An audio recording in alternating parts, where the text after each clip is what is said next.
Ma cosa abbiamo qui? I nostri maccheroni di suino nero, salsicce di suino nero serviti con della ricotta infornata e grattugiata.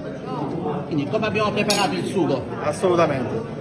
Questa è una ricetta fatta con la pancettina del maiale, un po' di salsiccia, si fa sgrassare insieme a dell'olio e del sale e pepe e poi sgrassato si mette nel sugo di pomodoro.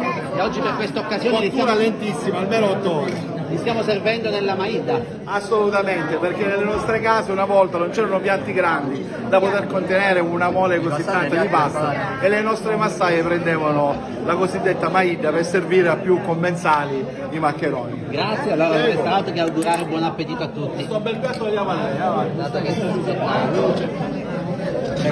nella maida. Una forchetta Ti piace così? Ah, signora. Prego, prego, le deve fare.